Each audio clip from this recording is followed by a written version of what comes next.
এবারে আমরা দেখব হানাফি মাযহাব কি বলে। এদেশের মানুষেরা হানাফি মাযহাব মানে। ভাইয়েরা আমার, যদিও আল্লাহর রাসূল কোন মাযহাব তৈরি করেন নাই, ইমাম আবু হানিফা রাহমাতুল্লাহ আলাইহি নিজেও কোন মাযহাব তৈরি করেন নাই, মুসলিমদের আলাদা কোন মাযহাব নেই। মুসলিমদের মাযহাবের নাম ইসলাম, মুসলিমদের তরিকার নাম ইসলাম, মুসলিমদের আকীদার নাম ইসলামের আকীদা। আজকে মুসলিম জাতিকে বিভিন্ন দলে দলে ভাগ করা হয়েছে। কেউ হানাফি, কেউ শাফি, কেউ মালিকি, কেউ চিশতি, কেউ কাদেরি, কেউ নকশবন্দি, কেউ মুজাদ্দিদি। এই ভাগগুলো আল্লাহর নবী করে যান নাই। এমনকি যেই ইমামদের নামে এই দলগুলো তৈরি করা হয়েছে তারাও করেন নাই। যদি প্রশ্ন করা হয় ইমাম আবু হানিফা রাহমাতুল্লাহ আলাইহি কোন মাযহাবের ছিলেন, আপনি কি বলবেন?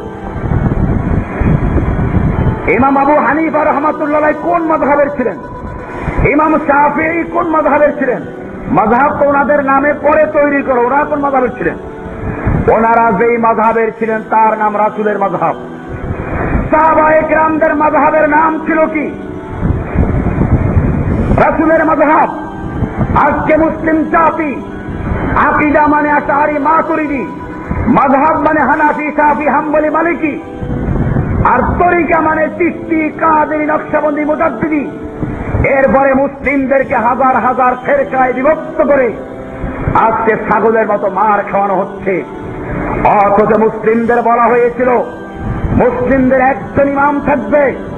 আল্লাহর রাসূল সাল্লাল্লাহু আলাইহি ওয়াসাল্লাম বলেছেন, আল ইমামুজ জুন্নাহ, মুসলিমদের যিনি ইমাম থাকবে একজন মাত্র আমির থাকবে, সে হবে ঢাল। ইউকাতালু মিন ওয়ারাইহি, ঢালের আড়ালে যেরকম যুদ্ধ করে মুসলিমরা তেমনি ভাবে একজন ইমাম, একজন আমিরের অধীনে ঐক্যবদ্ধ হয়ে মুসলিমদের পক্ষে আর শত্রুদের বিপক্ষে যুদ্ধ করতে থাকবে। এই জন্য মুসলিম হিসেবে সহিহ হাদিস, আল্লাহর রাসূল সাল্লাল্লাহু আলাইহি ওয়াসাল্লাম বলেছেন, ইযা বুইয়া লিখলিফাতাইনে ফাকতুলুল আখিরা মিনহুমা, যখন দুজন খলিফা অর্থাৎ মুসলিমদের একজন খলিফা থাকা অবস্থায়, মুসলিমদের একজন লিডার থাকা অবস্থায়, মুসলিমদের একজন ইমাম থাকা অবস্থায় যদি আরেকজন খলিফা গজায়, আরেকজন নেতা দাবি করে, আল্লাহর রাসূল সাল্লাল্লাহু আলাইহি ওয়াসাল্লাম বলছেন, ফাকতুলুল আখিরা মিনহুমা, তোমরা ওদের মধ্যে দ্বিতীয় জনকে কতল করে দাও।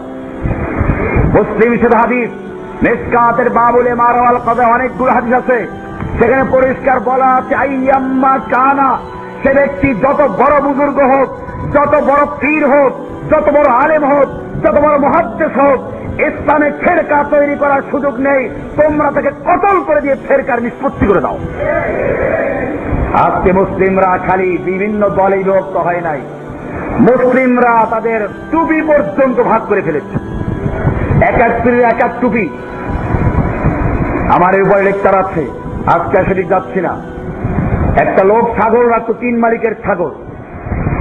ছাগল দেখতে একরকম, প্রতিদিন এক মালিকের আর এক মালিকের বাড়ি যা রাখাল মার খায়। এবারে রাখাল চিন্তা করলো প্রতিদিন মার খাওয়া যাবে না, আর কত মার খাবো। এজন্য সে চিন্তা করলো এক মালিকের যতগুলো ছাগল সবগুলোর কান ফুটা করলো। এখন ঠিক পাওয়া যাবে কান ফুটাওয়ালা যত ছাগল সব অমুক মালিকের তুরাবালিশ বল। আর এক মালিকের যত ছাগল সবগুলো নাক ফুটা করলো। এখন থেকে নাক ফুটাওয়ালা যত ছাগল সবগুলো গুড়াবালি ছাগল। আর এক মালিকের ছাগলের গায়ে রং লাগাইল। এখন আর ছাগল চিনতে অসুবিধা নেই। ঠিক তেমনি ভাবে মুসলিম জাতির একক ইমামতকে খ্রিস্টানরা চুরি করে, তারা একজন পোপের নেতৃত্বে চলে।